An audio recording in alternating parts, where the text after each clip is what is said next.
everyone, it's Samantha Kurtz, and I'm here to give you my point of fact speech today. I'm going to talk about Akila's speech, which was universal health care.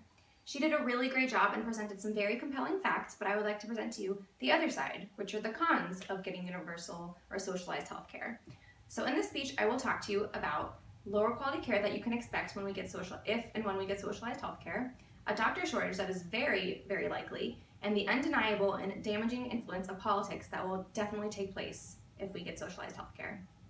So right now, if you consider making a doctor's appointment, say you have a cold or you have a suspicious mole that you want to get checked out, if you were to make a doctor's appointment, you could probably get seen within a week to a few weeks.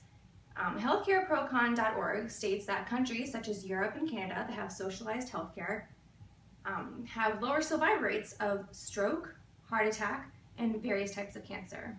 The 5-year survival rate for cancer in the United States for most types of cancer is 64.6%. There's a bit more grim outlook if you're in Europe, and the 5-rate survival is only about 51.6%.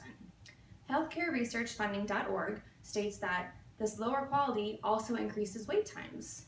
People in socialized countries such as Canada and Europe don't really have time to get cancer screening because they don't even bother to get appointments. By the time they can get in, it is months and the disease is likely to have progressed. So mandated healthcare puts an extremely large strain on doctors. They're already overworked and stressed as it is, and they worked really hard to get where they are. But healthcareprocon.org states that the United Kingdom only has 2.7 doctors per 1,000 patients. That's insane. That increases wait times, like I talked about before, and it decreases quality of care. Just think about it. If you're in a doctor's office and this doctor there's only around 3 doctors per 1,000 patients, and he has to get through those numbers by the end of the day, he's going to rush through your appointment and not take the time to really have great bedside manner, and he might also miss issues that are really concerning. Healthcareprocon.org states that Canada has 30% less pay for their doctors compared to the United States, and the United Kingdom has 50% less pay. This lower wages could discourage young people from wanting to become doctors, because let's admit it, a big pro for becoming a doctor is that you're going to have a nice paycheck. But if we have socialized healthcare and they can't afford to pay the doctors as much, many young people aren't going to want to become doctors anymore, which is just going to increase the shortage.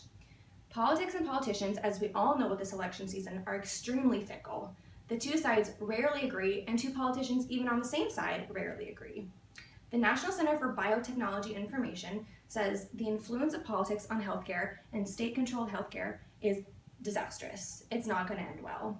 Healthcareresearchfunding.org says that giving politicians the power to regulate healthcare and the quality of care and coverage will change depending on who is in office. For example, say that you're getting really great coverage while this one politician is in office as a senator or as a president or what have you. Say you're going to all your favorite doctors, you have a really great rapport with them, like they know your symptoms. What happens when someone else gets elected and they decide to slash coverage or completely change who you're now allowed to see? You're not going to have that rapport with the doctor anymore, and you're going to have to start all over. So that's not really great. So you're going to have to do that possibly after every election. So while universal healthcare is a great idea in theory, and I would love to help everyone, it's not actually possible. Instead of pushing through mandated healthcare, the government should really limit the scope and profit margins of pharmaceutical companies. If universal healthcare were to happen, there would be a very real possibility that the quality of our healthcare in America would decline, there would be a shortage of doctors, and politicians would just play games with healthcare and manipulate elections. Thank you very much for listening, and please consider both sides and the compelling evidence for both sides. Thank you.